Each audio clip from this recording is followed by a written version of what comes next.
Hello viewers, welcome insurance wisdom চ্যানেলে। আমি সুরভি বন্দ্যোপাধ্যায়। আমরা পড়ছি IC 72 মোটর ইন্স্যুরেন্সের chapter 3, that is type of motor vehicles, documents and policies. এই চ্যাপ্টার 3 এর পার্ট 4 আজকে আমরা পড়ব। তো চলো শুরু করা যাক। প্রথমে আমরা দেখব কি liability covered under package policy. আগের দিনকে আমরা পড়েছিলাম প্যাকেজ পলিসি কি। আজকে আমরা পড়বো যে এই প্যাকেজ পলিসির মধ্যে কি কি লায়াবিলিটি কভার্ড রয়েছে সেটাই আমরা ডিটেলসে পড়ব। প্রথমে কি বলছে দেখো, occupants or pillion rider loading unloading of operators. তাহলে কি বলছে দেখো, বলছে in case of private cars and two wheelers the death or bodily injury includes occupants or pillion rider carried in the vehicle. তাহলে প্রাইভেট কারের ক্ষেত্রে liability of bodily injury or death of the occupants. Okay, মানে private কারে driver ছাড়া আরও যে থাকবে তার কোনো যদি ডেথ হয় বা তার যদি কোনো বডিলি ইঞ্জুরি হয় তাহলে সেই লায়াবিলিটি, এবং তোমার স্কুটার বা বাইক এরকম কোনো টু হুইলারের ক্ষেত্রে পিলিয়ন রাইডার যে থাকবে, পিলিয়ন রাইডার মানে কি, যে গাড়িটা চালাচ্ছে সে ছাড়া তার পেছনে যে বসছে সেই পেছনে যে বসছে তার যদি কোনো অ্যাক্সিডেন্ট হয় তাহলে সেই লায়াবিলিটিটাও এখানে কভার করা যাচ্ছে। নেক্সট দেখো, for commercial vehicles it includes loading or unloading operators for goods carriage vehicles.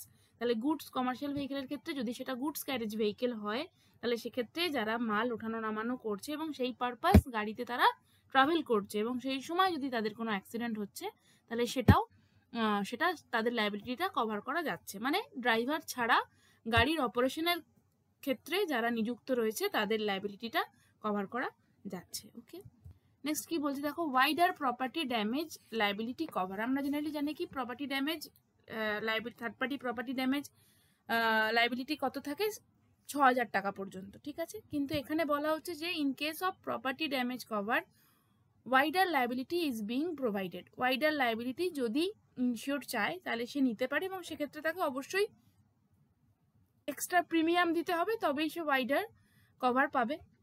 The limits specified for motorized two wheelers ₹1 lakh, মানে যেটি মোটরাইজ টু হুইলার ভেহিকেল হয় তাহলে সেক্ষেত্রে third party property damage 1 lakh অবধি cover করা যাচ্ছে, আর for all other vehicles ₹7,50,000। Okay,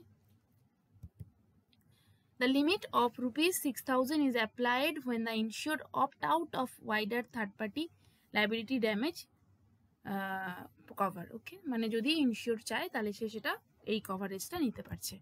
next হচ্ছে wider property damage belonging to others. কি বলছে দেখো, the policy does not cover property held in trust or in control of the insured. মানে যদি কোনো প্রপার্টি দেখা যায় যে সেটা কোনো ট্রাস্টের আন্ডারে রয়েছে, ট্রাস্ট মানে কি একটা লিগাল এন্টিটি যে কারোর একটা সম্পত্তির দায়িত্ব নিয়ে রেখেছে, সেই ট্রাস্টে রাখা কোনো সম্পত্তি যদি কোনো ড্যামেজ হয় কোনো অ্যাক্সিডেন্টের জন্য তাহলে সেই লায়াবিলিটিটা ইন্স্যুরেন্স কোম্পানি নিচ্ছে না। বা একটা কি বলছে, বা যদি কোনো এমন কোনো প্রপার্টি দেখা যাচ্ছে ড্যামেজ হয়েছে যেটা ইনশিওরেরই প্রপার্টি, মানে যার প্রপার্টি সেই তার গাড়িরই অ্যাক্সিডেন্টে সেই প্রপার্টির ক্ষতি হয়েছে, তাহলে সেটাও ইন্স্যুরেন্সে কভারেজ থাকছে না। This implies that property belonging to others lying with insured is not covered. তাহলে অন্য কারোর যদি প্রপার্টি হয় এদেরকে ছাড়া তাহলে সেক্ষেত্রে সেটা থার্ড পার্টি প্রপার্টি ড্যামেজের মধ্যে আসছে। ওকে, নেক্সট হচ্ছে প্লেস হোয়ার লায়াবিলিটি অ্যারাইজ। কোথায় লায়াবিলিটি অ্যাক্সিডেন্টটা হলে সেই লায়াবিলিটিটা অ্যারাইজ করছে। কি বলছে দেখো, the cover for liability is not restricted to public place for private cars and two wheelers used for personal use.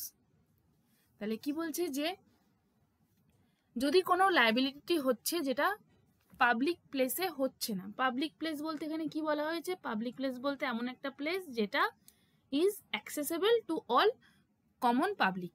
ঠিক আছে, এমন একটা জায়গায় অ্যাক্সিডেন্টটা হয়তো হলো না যেটা তোমার কমন পাবলিকের জন্য অ্যাক্সেসেবল, যেটা হয়তো যে প্রাইভেট প্রপার্টিতে কোনো একটা অ্যাক্সিডেন্ট হলো তাহলে সেক্ষেত্রেও সেই অ্যাক্সিডেন্টটা যদি কোনো প্রাইভেট কারের মাধ্যমে হয় বা টু হুইলারের দ্বারা হয় তাহলে সেটা কভার্ড থাকছে।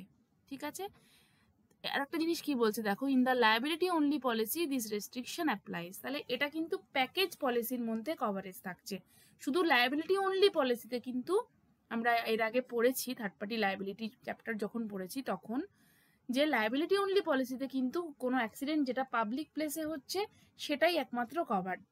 প্রাইভেট প্লেসে কোনো যদি অ্যাক্সিডেন্ট হয় সেটা কিন্তু কভার থাকছে না। কিন্তু প্যাকেজ পলিসিতে বলা হচ্ছে যে প্রাইভেট কার এবং টু হুইলার্স ভেহিকেলের ক্ষেত্রে যদি পাবলিক প্লেস ছাড়া অন্য কোনো মানে প্রাইভেট প্লেসেও যদি অ্যাক্সিডেন্ট হয় তাহলে সেটাও কভার্ড রয়েছে। ওকে, নেক্সট দেখো, for commercial vehicles liability is restricted to public place not beyond limits of any carriageway or thoroughfare of loading for loading or unloading.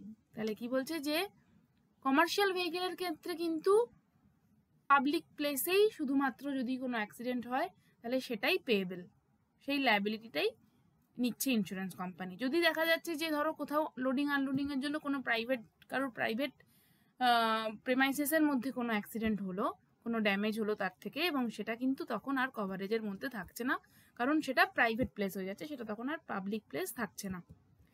Next দেখো কি বলছি, in the case of commercial vehicles damage to bridge, viaduct, road or anything beneath by vibration or weight of the vehicle or load carried is not covered। তাহলে commercial ভেহিকেলের ক্ষেত্রে যদি কোনো ব্রিজের সে damage করে, বা ধরো তার নিজের ওয়েটের জন্য বা তার নিজের সেই ওয়েটের কারণে যেই ভাইব্রেশনের জন্য কোনো, বা সে যে লোডটা ক্যারি করছে সেই লোডের কারণে যদি কোনো ড্যামেজ হয়, ধরো সেই লোডটা এতটাই এক্সট্রিম যে সেই লোডের জন্য গাড়িটার লোডিং মানে গাড়িটার ওয়েট আরও বেড়ে গেছে এবং তার জন্য কোনো ব্রিজ হয়তো ভেঙে পড়লো বা তার জন্য কোনো অ্যাক্সিডেন্ট হলো, কোনো ড্যামেজ হলো, তাহলে সেটা নট কভার্ড। ওকে, এবং ব্রিজ বা ধরো কোনো গভর্নমেন্ট প্রপার্টি যদি ড্যামেজ হয় তাহলে সেটাও কিন্তু ইন্স্যুরেন্সে কভার থাকছে না, যে কারণে এখানে ব্রিজের কথাটা বলা হয়েছে।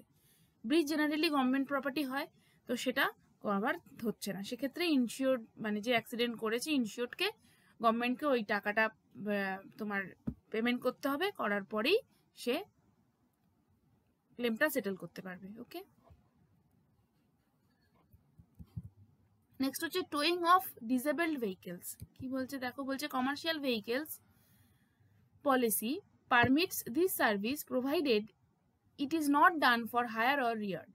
The policy will pay for liability arising out of such towing service। মানে কমার্শিয়াল ভেহিকেল কোনো গাড়িকে টোয়িং সার্ভিস দিতে পারে। টোয়িং মানে কি, সেটাকে টেনে নিয়ে আসা, কিন্তু সেই গাড়িটাকে ডিসেবলড ভেহিকেল হতে হবে এবং সেই যে সার্ভিসটা সে দিচ্ছে সেটা কিন্তু উইদাউট এনি হায়ার অর রিয়ার্ডে দিতে হবে। মানে কোনো তার জন্য চার্জেস ওই ডিসেবলড ভেহিকেলের থেকে এই কমার্শিয়াল ভেহিকেল নিতে পারবে না। যদি সে কোনো চার্জেস নেয় এবং সেই টেনে আনার সময় যদি কোনো অ্যাক্সিডেন্ট হয় তাহলে সেই লায়াবিলিটিটা কিন্তু ইন্স্যুরেন্স কোম্পানি নেবে না।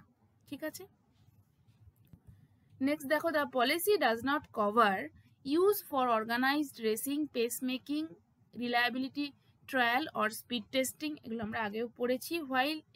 whilst drawing a trailer except the towing other than for reward of any one disabled mechanically propelled vehicle।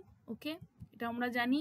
Use for carrying passengers in the vehicle except employees other than driver not exceeding 6 in number coming under the purview of Employees Compensation Act, that is EC Act 1923।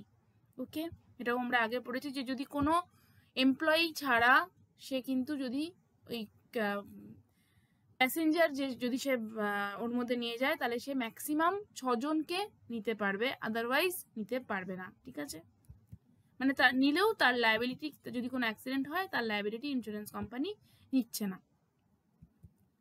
For passenger carrying vehicle use only for carriage of passengers in accordance with the permit, সেটা contract carriage হতে পারে বা stage carriage হতে পারে, issued within the meaning of MB act 1988। মানে যদি passenger carrying vehicle হয় তাহলে সেক্ষেত্রে সে প্যাসেঞ্জার ক্যারি করতে পারে, কিন্তু প্যাসেঞ্জারটা ক্যারি করতে হবে তার পারমিটের লিমিট অনুযায়ী। তার পারমিটে যেভাবে বলা রয়েছে, মানে ধরো পারমিটে তার ক্যাপাসিটি বলা রয়েছে, সিটিং নাম্বার বলা রয়েছে, সমস্ত কিছু, বা পারমিটে তার রুটটা বলা রয়েছে, সেই পারমিটটাকে ফলো করে সে যদি প্যাসেঞ্জার ক্যারি করে এবং সেক্ষেত্রে যদি কোনো অ্যাক্সিডেন্ট হয় তাহলে সেইটা কভার রয়েছে।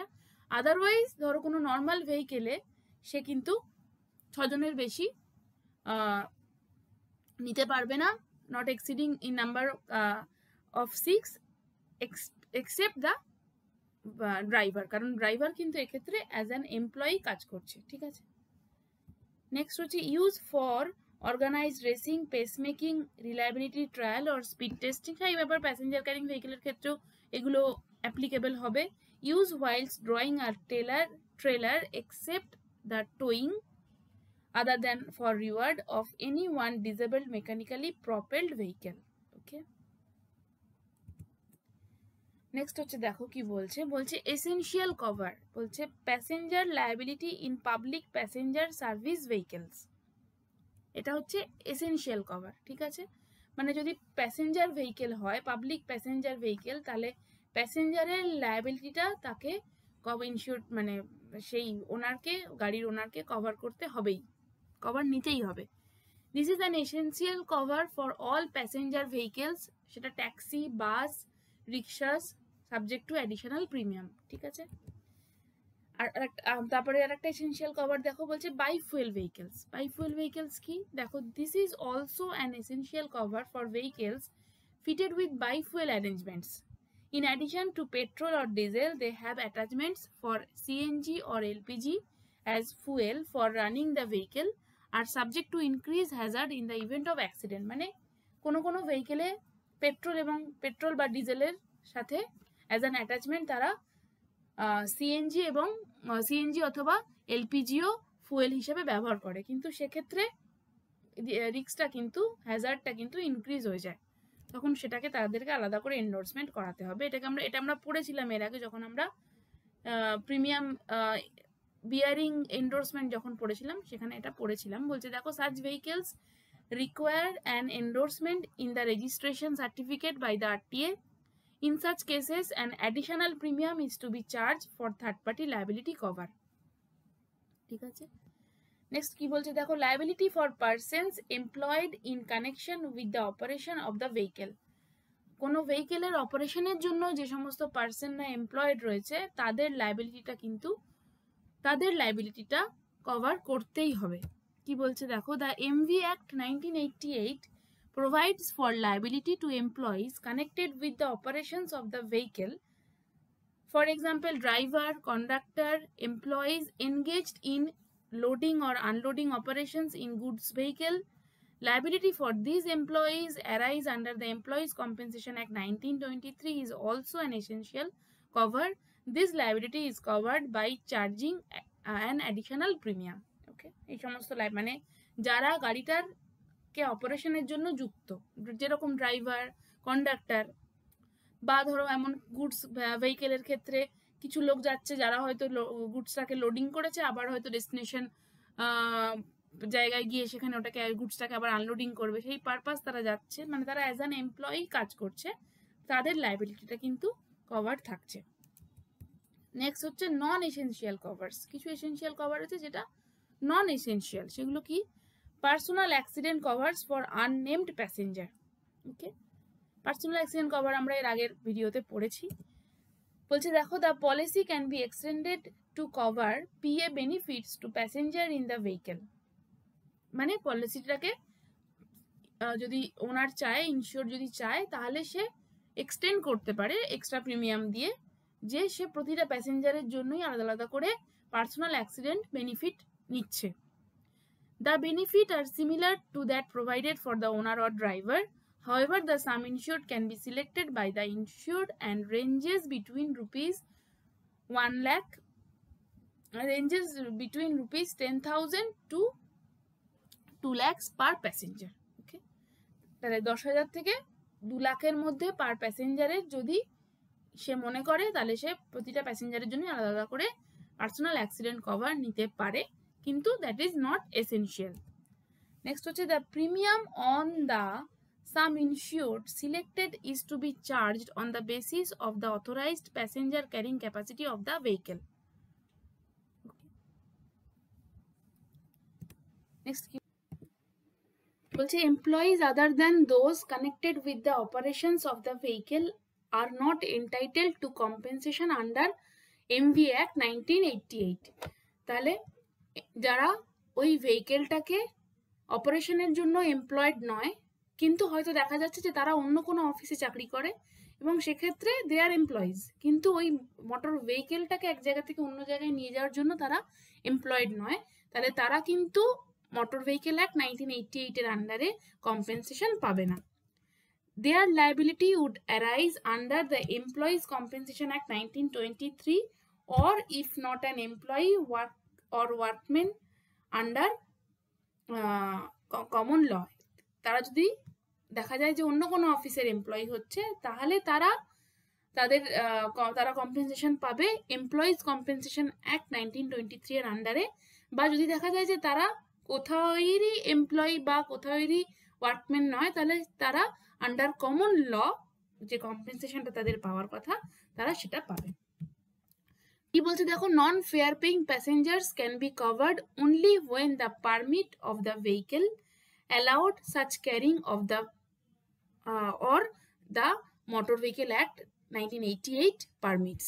তাহলে কি বলছে যে যদি দেখা যায় যে নন ফেয়ার পেইং যারা প্যাসেঞ্জার তারা তখনই কম্পেনসেশন পাবে যদি দেখা যায় যে তাদেরকে পারমিট অনুযায়ী পারমিট অ্যালাউ করছিল এবং সেই অনুযায়ী তাদেরকে ক্যারি করা হচ্ছিল, তাহলে কিন্তু তারা মোটর ভেহিকেল অ্যাক্টের আন্ডারে তোমার কম্পেনসেশন পাচ্ছে।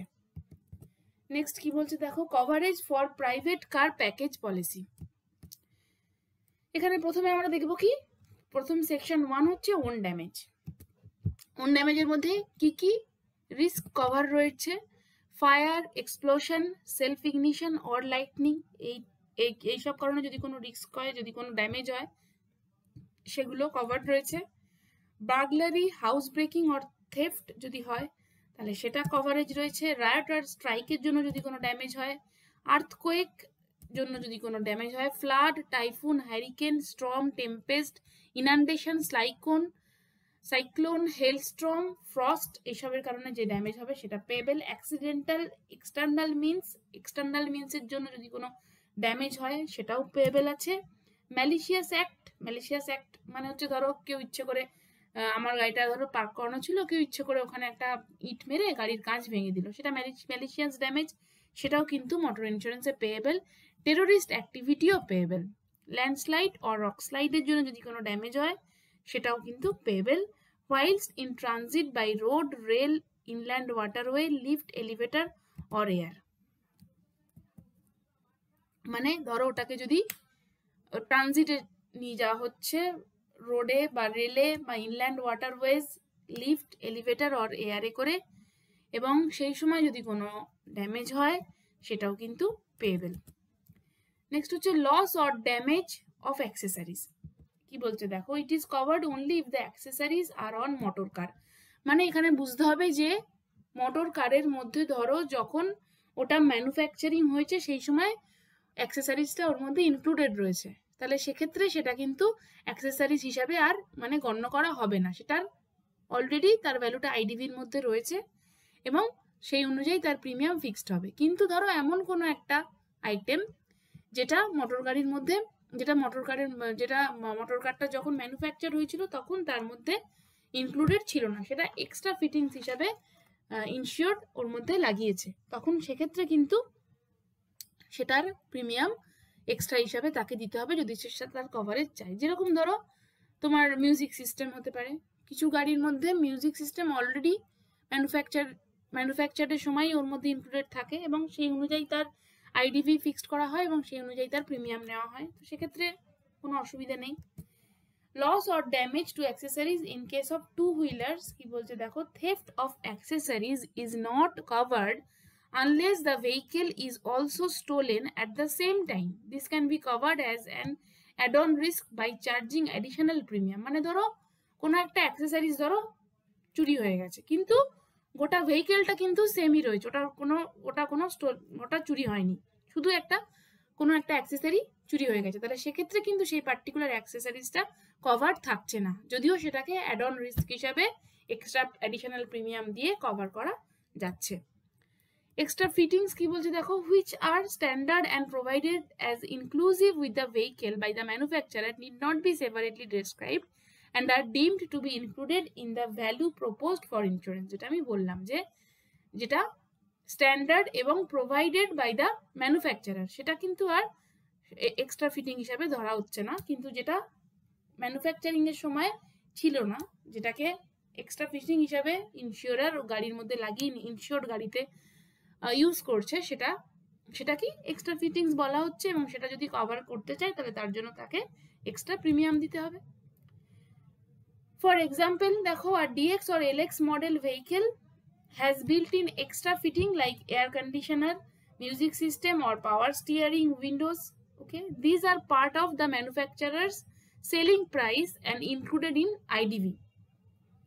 তাহলে এগুলো হচ্ছে built-in extra fittings এবং এগুলোর প্রাইসটা included in the IDV. In this case, the standard premium rate is charged and no extra fitting premium rate is chargeable separately. কারণ ওটা IDV এর মধ্যে ধরাই রয়েছে এবং সেই অনুযায়ী তার প্রিমিয়াম চার্জ হচ্ছে।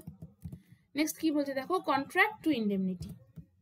The contract is not to pay the loss to the insured but to indemnify him against his loss. তাহলে আমরা যখন প্রিন্সিপাল অফ ইন্স্যুরেন্স পড়েছি সেখানে আমরা পড়েছি যে insurance is a contract of indemnity. Indemnity মানে কি, যে লসের আগে ইনসিওর্ড যে পজিশনে ছিল লসের পরেও সে যাতে সেই সেম পজিশনে থাকতে পারে, তার যেন কোনো এক্সট্রা গেন না হয়। তাহলে সেক্ষেত্রে ইন্ডেমনিফাই করা মানে কি, যে তাকে তার যে লসটা হয়েছিল সেই লসের আগে সে যে জায়গায় ছিল, যে পজিশনে ছিল সেই জায়গায় তাকে পৌঁছে দেওয়া। Thus, if parts are damaged in an accident and are replaced with new parts, the new price will not be paid, rather the new cost will be depreciated for age of the vehicle, that is new cost reduced by actual depreciation and the balance will be payable. তাহলে এই জায়গাটা দেখো কি বলছে, বলছে যে যেটা এই ডেপ্রিসিয়েশন কনসেপ্ট এই মোটর ভেহিকেলে কেন আসছে। ধরো কোনো একটা ভেহিকেল কেনা হলো, ঠিক আছে, এবার সেটা 1 বছর ইউজ করা হলো, সেকেন্ড ইয়ারে গিয়ে তার ধরো ডোরে কোনো ড্যামেজ হলো, এবার তখন সেটা রিপ্লেস করতে হবে, কিন্তু তখন সেটা রিপ্লেস করার ক্ষেত্রে তখন তো আর 1 বছর ইউজ ডোর পাওয়া যাচ্ছে না, তখন তাকে একটা নতুন ডোরই লাগিয়ে দিতে হবে। তো সেক্ষেত্রে তখন কিন্তু সে ওই নতুন ডোরের ভ্যালুটা কিন্তু ইন্স্যুরেন্স কোম্পানি তাকে দেবে না, কারণ সে অলরেডি ডোরটা ইউজ করেছে, তাহলে ওই ভ্যালুটা তার ডেপ্রিসিয়েটেড হবে, ডেপ্রিসিয়েটেড ভ্যালুটাই সে পাবে, ঠিক আছে। এই কারণেই ডেপ্রিসিয়েশন কনসেপ্টটা মোটর ইন্স্যুরেন্সে কিন্তু ভীষণ ইম্পর্টেন্ট, কারণ নর্মাল ওয়্যার অ্যান্ড টিয়ার এটা কিন্তু হবেই, এই লসটা কিন্তু পেয়েবল নয়, ঠিক আছে। কোনো একটা জিনিস ইউজ করলে সেটা normal wear and tear loss তার হবেই, এবং that loss is not payable, এবং সেই জন্যই তার একটা ডেপ্রিসিয়েশন করা হয় সেই লসটার, ঠিক আছে, করে সেটা ইনসিওর্ডকে পেমেন্ট করা হয়। ডিডাকশন ফর ডেপ্রিসিয়েশন কি বলছে দেখো, depreciation is deducted for parts replaced following an accident as follows, যেটা আমি বললাম, for all rubber, nylon, plastic parts, tyres and tubes, batteries and airbags, এর ক্ষেত্রে ডেপ্রিসিয়েশন ফিক্সড করা রয়েছে 50%। For all fibre glass components, fibre glass যে কম্পোনেন্টসগুলো রয়েছে সেক্ষেত্রে depreciation fixed 30%। For all parts made of glass, যদি কোনো পার্টস ড্যামেজ হচ্ছে যেটা মেড অফ গ্লাস, সেখানে কিন্তু কোনো ডেপ্রিসিয়েশন হচ্ছে না, সেখানে depreciation is nil, okay. For all other parts as percentage based on the age of the vehicle as follows, যেটা আমি বললাম যে ভেহিকেলের এজ অনুযায়ী বাকি সমস্ত পার্টসের একটা ডেপ্রিসিয়েশন হচ্ছে। নট এক্সিডিং 6 মান্থস, সেখানে কোনো ডেপ্রিসিয়েশন হচ্ছে না, ঠিক আছে, কোনো পার্টসে, মানে ধরো 6 মান্থসের মধ্যেই কোনো অ্যাক্সিডেন্ট হলো এবং সেক্ষেত্রে কিন্তু কোনো পার্টসেরই কোনো ডেপ্রিসিয়েশন হবে না। বিটুইন 6 মান্থস অ্যান্ড 1 ইয়ার, 6 মাস থেকে 1 বছরের মধ্যে যদি কোনো অ্যাক্সিডেন্ট হয় সেক্ষেত্রে ডেপ্রিসিয়েশন হবে পার্টসের 5%। বিটুইন 1 ইয়ার অ্যান্ড 2 ইয়ার, 1 বছর থেকে 2 বছরের মধ্যে 10%। Between 2 years and 3 years 15%। Between 3 years and 4 years 25%। Between 4 years and 5 years 35%। Between 5 to 10 years 40%, and more than 10 years যদি কোনো ভেহিকেল হয় তাহলে সেক্ষেত্রে তার যদি কোনো পার্টসের ড্যামেজ হয় এবং সেক্ষেত্রে তার ডিডাকশন হবে 50%, ওকে। এবার দেখো exclusion under own damage section, own damage সেকশনের আন্ডারে কি কি এক্সক্লুশন আছে। The insurer will not be liable to make any payment for consequential loss, depreciation wear and tear, mechanical or electrical breakdown, failure and breakage। তাহলে consequential loss মানে কি, ধরো কোনো একটা গাড়ির অ্যাক্সিডেন্ট হলো, ঠিক আছে, এবার সেই গাড়িটা তখন রিপেয়ার করতে হবে, সেজন্য সেটা ওয়ার্কশপে চলে গেল, গ্যারেজে রয়েছে, এবং সেই সময় সেই গাড়িটা আর ইউজ হচ্ছে না। তাহলে তার ক্ষেত্রে সেটা যদি ধরো কমার্শিয়াল ভেহিকেল হয়, তাহলে সেই গাড়িটা হয়তো ভাড়ায় খাটিয়ে ইনশিওর সেখান থেকে ইনকাম করতো, তাহলে তার গাড়িটা যেহেতু মানে ড্যামেজ হয়ে গেছে, সেই জন্য তার ওই সময় সেই ইনকামটা হচ্ছে না, তাহলে সেটা হচ্ছে কনসিকুয়েন্সিয়াল লস। বা ধরো কোনো প্রাইভেট কারের ক্ষেত্রে সেই গাড়িটা করে সে রোজ অফিস যেত আসতো, এবার সেই গাড়িটা সে গ্যারেজে পড়ে রয়েছে, গাড়িটা ড্যামেজ কন্ডিশন, ড্যামেজ হয়েছে, সেই জন্য তাকে অন্যভাবে তোমার পাবলিক ভেহিকেল ইউজ করে তাকে যাতায়াত করতে হচ্ছে, সেটা তার একটা লস। তো এই সমস্ত লসগুলো কিন্তু পেয়েবেল নয়। ডেপ্রিসিয়েশন যেটা বললাম, ডেপ্রিসিয়েশন আর ওয়্যার অ্যান্ড টিয়ার মানে কি, এই ওয়্যার অ্যান্ড টিয়ারের জন্যই তো ডেপ্রিসিয়েশনটা হচ্ছে, তাহলে সেই ডেপ্রিসিয়েশনটা পেয়েবেল নয়, কারণ insurance is a contract of indemnity, এবং ইন্ডেমনিটি অনুযায়ী সে লসের আগে যে কন্ডিশনে ছিল, লসের পরেও সে সেম কন্ডিশনে পাবে। একটা পার্টস যদি ধরো 2 বছরের পুরনো, সেই পার্টসটা রিপ্লেস করে সে একটা নতুন পার্টস পেতে পারে না। তার জন্য এবার কিন্তু কি দেখা যাচ্ছে, প্র্যাকটিক্যালি তাকে তো আর ওই 2 বছরের পুরনো একটা পার্টস লাগানো পসিবল না, তাকে নতুন পার্টস সে লাগাচ্ছে, কিন্তু তার যে কস্টটা সেটা ডেপ্রিসিয়েটেড হয়ে যাচ্ছে, ঠিক আছে। আর মেকানিক্যাল আর ইলেকট্রিক্যাল ব্রেকডাউন, যদি কোনো মেকানিক্যাল আর ইলেকট্রিক্যাল ব্রেকডাউন হয়ে যায় গাড়ির, সেইটা কিন্তু নট পেয়েবল। মানে ধরো ইঞ্জিনটা চলতে চলতে খারাপ হয়ে গেল, তাহলে সেক্ষেত্রে সেই লসটা, সেই ইঞ্জিনটা কিন্তু নট রিপ্লেসেবল, সেই লসটা নট পেয়েবল। কিন্তু ধরো ইঞ্জিনটা খারাপ হলো কোনো রকম একটা ইনশিওর্ড পেরিলের জন্য, মানে ধরো গাড়িটা কোথাও ধাক্কা মারলো এবং সেই জন্য ইঞ্জিনটা খারাপ হয়ে গেল, তাহলে সেই লসটা কিন্তু পেয়েবল। বা ধরো ইঞ্জিনটা ব্রেকডাউন হঠাৎ হলো এবং সেই কারণে কোনো একটা ড্যামেজ হলো, সেটা কিন্তু পেয়েবল। মানে ইঞ্জিনটা নট পেয়েবল, কারণ ইঞ্জিনটা তুমি ঠিক মতন সার্ভিসিং করাওনি, ওটা ঠিক মতন তুমি তোমার যা যা প্রিকশন নেওয়ার ছিল তুমি সেগুলো নাওনি, সেই জন্য ওটা ড্যামেজ হয়েছে। কিন্তু ইঞ্জিনটা কারণে ড্যামেজ হওয়ার কারণে যদি কোনো অ্যাক্সিডেন্ট হয়, বা যদি ইঞ্জিনটা কোনো ইনশিওর্ড পেরিলের কারণে ড্যামেজ হয়, তাহলে সেই ড্যামেজটা কিন্তু পেয়েবল, মানে তখন সেক্ষেত্রে কিন্তু ওটা পেয়েবল। ড্যামেজ নেক্সট দেখো, বলছে damage to tyres unless the motor car is damage at the same time when the liability of the insurer is limited to 50% of the cost of replacement। তাহলে বলা হচ্ছে যে মোটর পলিসিতে যদি tyre damage হয়, শুধু ধরো গাড়ির কোনো ড্যামেজ হয়নি, শুধু টায়ার ড্যামেজ হয়েছে, তাহলে সেক্ষেত্রে কিন্তু সেই ক্লেমটা not payable.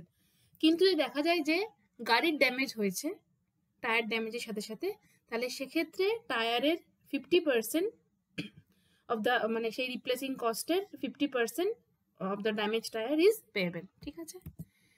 Any accidental loss or damage suffered whilst the insured or any person driving with the knowledge and consent of the insured is under the influence of intoxicating liquor or drugs। মানে যদি এমন কোনো মানে তোমার damage হয়, যে ড্যামেজটার কারণটা হচ্ছে যে সেটা হয়তো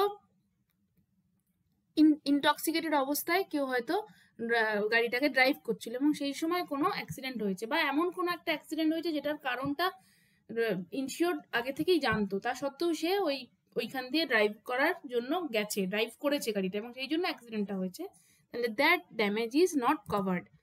কনসিকুয়েন্সিয়াল লস আগেই বললাম, মানে যে লসটা হয়তো তোমার মানে গাড়িটা ড্যামেজ হওয়ার জন্য ইনশিওরের যে লসগুলো হচ্ছে, যেরকম ধরো সে গাড়িটা সে ধরো ভাড়ায় খাটাতো, সেখান থেকে তার একটা ইনকাম হতো, সেটা তার বন্ধ হয়ে গেল গাড়িটা যেহেতু ড্যামেজ হয়েছে, তাহলে সেই ধরনের কোনো loss not payable. Depreciation, wear and tear, এটা বলা হয়েছে।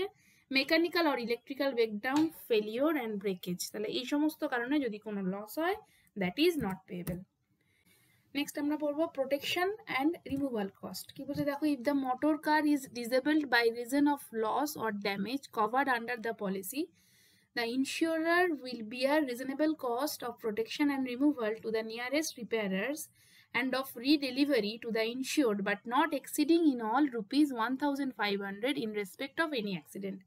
তাহলে ধরো কোনো মোটর কার একটা অ্যাক্সিডেন্ট হয়েছে এবং যে কারণে সেটা ডিসেবল হয়ে গেছে, সেটা আর নিজে চালানো চলছে না, তখন সেটাকে অন্য কোনো ভেহিকেল দিয়ে টো করে তার নিয়ারেস্ট রিপেয়ারের কাছে নিয়ে যেতে হবে। তো সেক্ষেত্রে ম্যাক্সিমাম ইনশিওর্ড কত খরচা করতে পারে 1500, সেটা ইন্স্যুরেন্স কভারেজ পাবে। ঠিক আছে, তার থেকে বেশি খরচা হয়ে গেলে কিন্তু সেটা আর ইন্স্যুরেন্সে কভার পাবে না।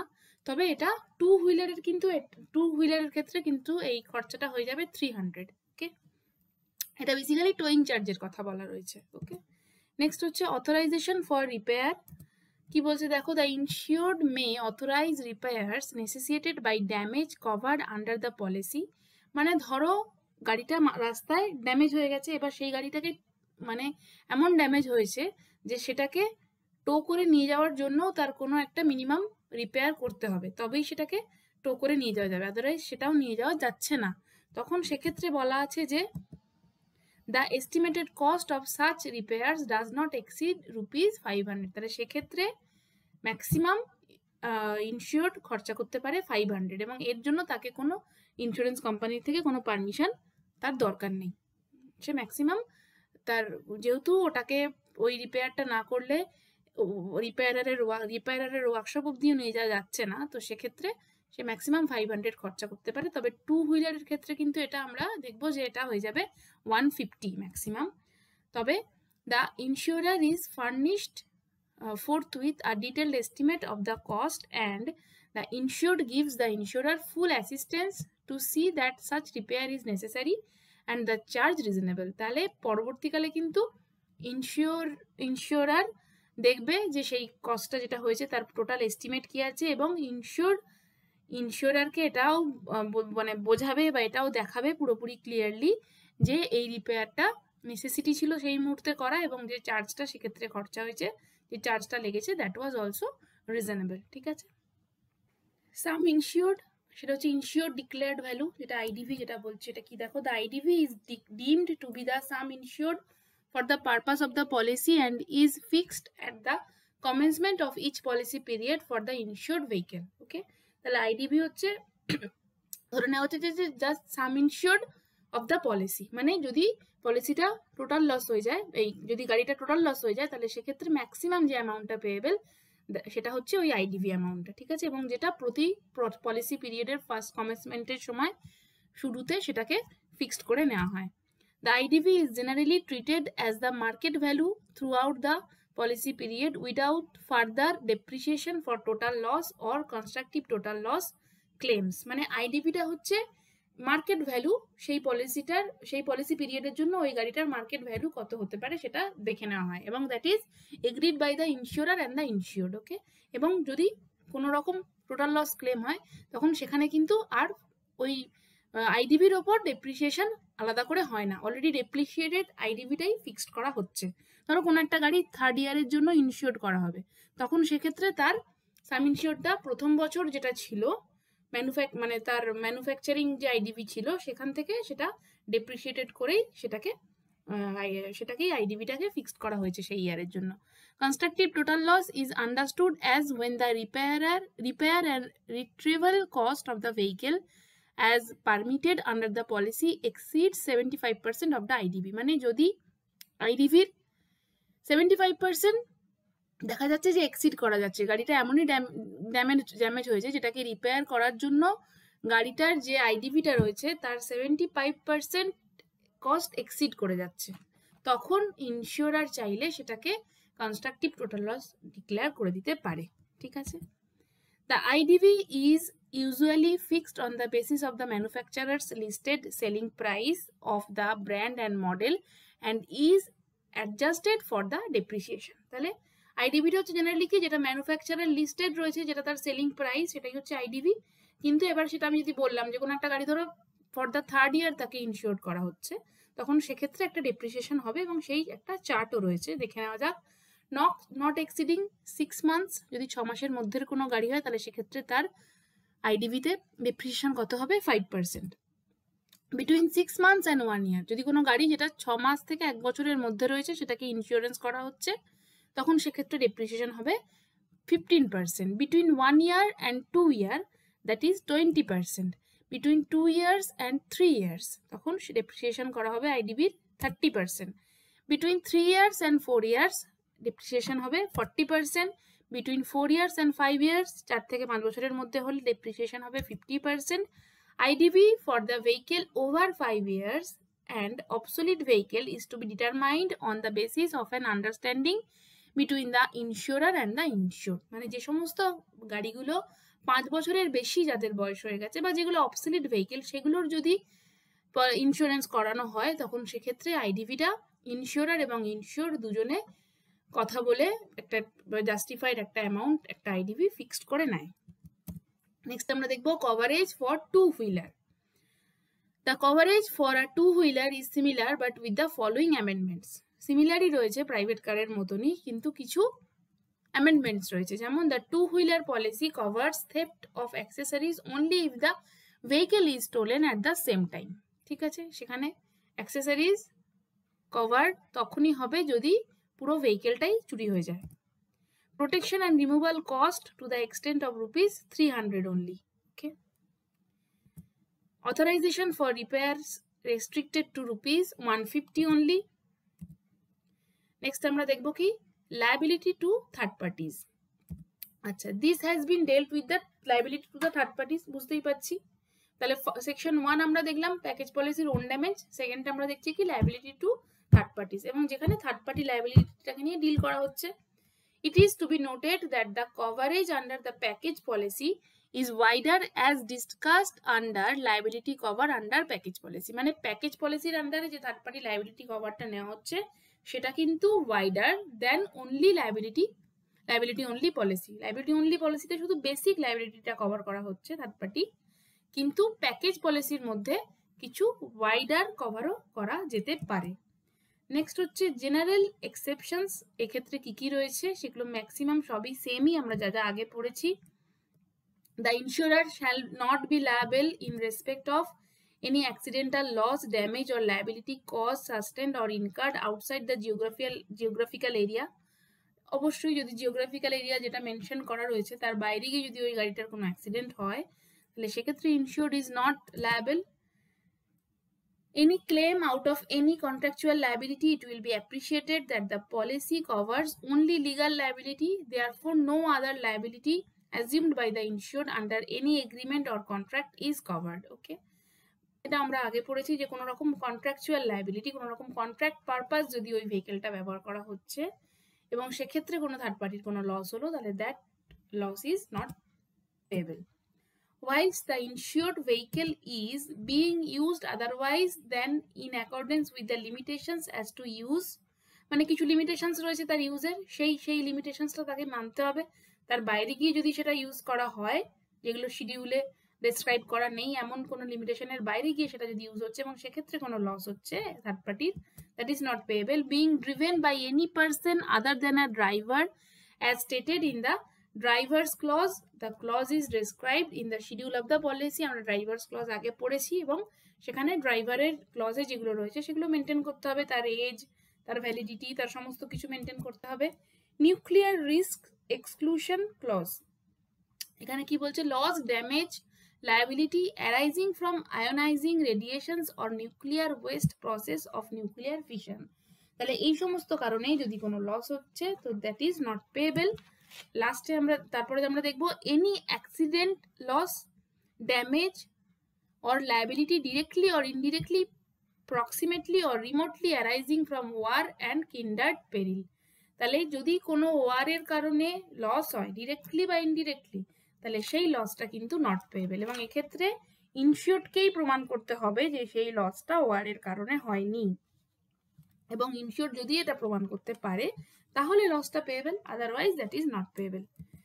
নেক্সট হচ্ছে ডিডাক্টেবল ফ্র্যাঞ্চাইজ। ডিডাক্টেবল ফ্র্যাঞ্চাইজটা নট পেয়েবল। ডিডাক্টেবল ফ্র্যাঞ্চাইজ কি, পলিসিতে একটা প্রভিশন থাকে যেখানে কোথাও কোনো কোনো ক্ষেত্রে ফ্র্যাঞ্চাইজ বলা থাকে, কোনো কোনো ক্ষেত্রে এক্সেস বলা থাকে, তবে জেনারেলি মোটর ইন্স্যুরেন্সের ক্ষেত্রে ফ্র্যাঞ্চাইজ ব্যবহৃত হয় না, এক্সেস কথাটা ব্যবহৃত হয়। তবে আমি দুটোই তোমাদের বলে দিচ্ছি। ফ্র্যাঞ্চাইজ হচ্ছে ধরো একটা ধরো অ্যামাউন্ট, ঠিক আছে, সেটা বলা রয়েছে এবং দেখা যাচ্ছে যে যদি ক্লেমটা সেই অ্যামাউন্টের বেশি হয় তখন ক্লেমটা পুরোটাই পেয়েবল। মানে ধরো ফ্র্যাঞ্চাইজ ধরো মেনশন করা রয়েছে 1000 টাকা, এবার ক্লেম হয়েছে ধরো 5000 টাকা, তখন সেক্ষেত্রে ক্লেমটা কিন্তু যেহেতু ফ্র্যাঞ্চাইজের থেকে বেশি হয়ে গেল, সেই থ্রেশহোল্ড লিমিটটাকে ছাড়িয়ে গেল, তখন সেক্ষেত্রে পুরো 5000 টাকাই ক্লেমটা পেয়েবল। কিন্তু যদি ক্লেম হচ্ছে ধরো 800 টাকা আর ফ্র্যাঞ্চাইজ রয়েছে 1000 টাকা তাহলে কিন্তু কিছুই পেয়েবেল নয়, কারণ ক্লেমটা ইটসেলফ 1000 টাকার থেকে কম আসছে, ঠিক আছে। আর একটা হয় এক্সেস দ্য মোটর ভেহিকেলের ক্ষেত্রে খুবই ওয়াইডলি ব্যবহৃত হয়, যে ক্ষেত্রে এক্সেসটা হচ্ছে যে একটা অ্যামাউন্ট, ধরো 500 টাকা কোনো পলিসিতে এক্সেস বলা রয়েছে, তার মানে কি 500 টাকার বেশি যে ক্লেমটা হবে সেটা পেয়েবেল, মানে যে ক্লেমটা হবে তার থেকে 500 টাকা ডিডাক্ট করে বাকিটা পেয়েবেল হবে, এক্সেস বা ডিডাক্টেবল সেটাকে বলা হয়। ধরো ক্লেম হয়েছে 1000 টাকা, এবার 500 টাকা এক্সেস বলা রয়েছে, তাহলে সেক্ষেত্রে ক্লেমটা পেয়েবেল হবে 500 টাকা। আর ধরো ক্লেম হচ্ছে 500 টাকা, এক্সেসও বলা রয়েছে 500 টাকা, তাহলে সেক্ষেত্রে আর কিছুই পেয়েবেল হচ্ছে না, কারণ ডিডাক্ট করলে 0 আসছে। আর এগুলো কেন করা হচ্ছে, এই প্রভিশনগুলো কেন করা হচ্ছে, কারণ ছোটখাটো যে সমস্ত ক্লেম, সেই ক্লেমগুলোকে অ্যাভয়েড করার জন্য ইন্স্যুরেন্স কোম্পানি এই ডিডাক্টেবল বা এই ফ্র্যাঞ্চাইজ এই ব্যাপারটাকে আনছে, ঠিক আছে। তাহলে আজকে এতটাই, আশা করি তোমরা বুঝতে পারছো। যদি তোমাদের আমার ভিডিওগুলোর জন্য কোনো হেল্প হয় তাহলে কাইন্ডলি চ্যানেলটাকে লাইক শেয়ার করো, সাবস্ক্রাইব করো, এবং যদি কিছু বোঝার অসুবিধা থাকে তাহলে সেটা আমাকে প্লিজ কমেন্ট করে জানাও। আর এর নেক্সট ভিডিওতে আমরা এই চ্যাপ্টার 3 এর নেক্সট পার্ট নিয়ে পড়াশোনা করব। চলো, থ্যাংক ইউ ফর ওয়াচিং।